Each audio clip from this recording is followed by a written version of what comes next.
Eskom says it is working closely with police and its own security services to ensure that the safety of its staff in Khayelitsha and Cape Flats. This follows attacks on the power utility staff in the area and in Bardale, Mfuleni.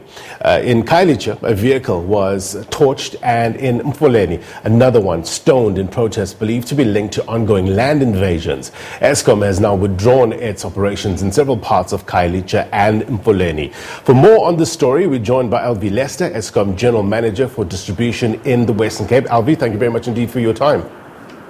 Well, thank you very much, Brian, and thank you to the listeners as well for giving us the opportunity. Let's get a sense about your staff first of all. Anyone hurt in these attacks?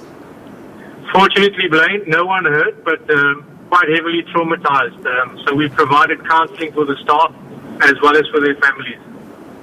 All right, so what happens now in that area? Are you withdrawing your services from that area?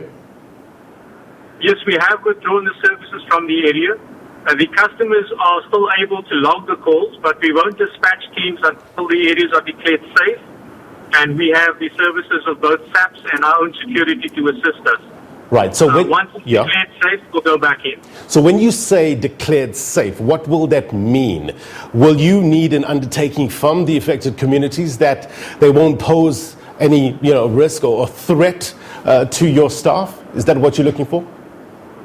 Well, what we initially look for is a report from SABC that indicates whether or not the area is volatile or not. So that would be our first step.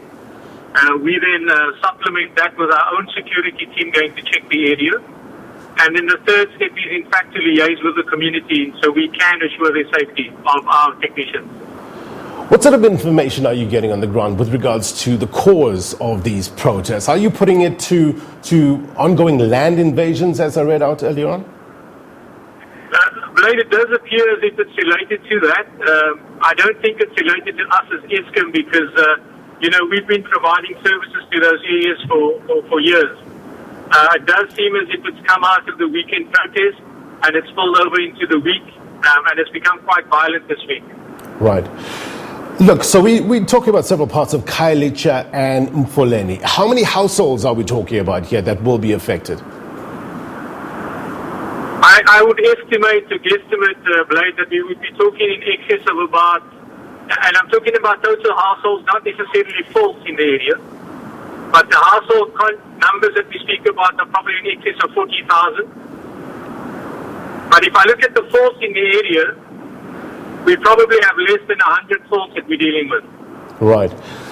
So from your interactions with police as well as your own security personnel, what sort of indications are they giving you in terms of resolving the issues on the ground? They have indicated that the situation is starting to normalize. There are still sporadic incidents of violence. I think the biggest constraint that we have with the SABC in the province is resources. I think they're very willing and wanting to assist us. I think it's just the number of staff that they have that can actually go out with our guys. I don't think they have the numbers to assist us, which does make it quite difficult, though. All right, we appreciate your time, Alwie. We've run out of time, but thank you very much indeed for coming on and giving us an update. Be well. All right, that was Alwie Lester, Eskom General Manager for Distribution in the Western Cape.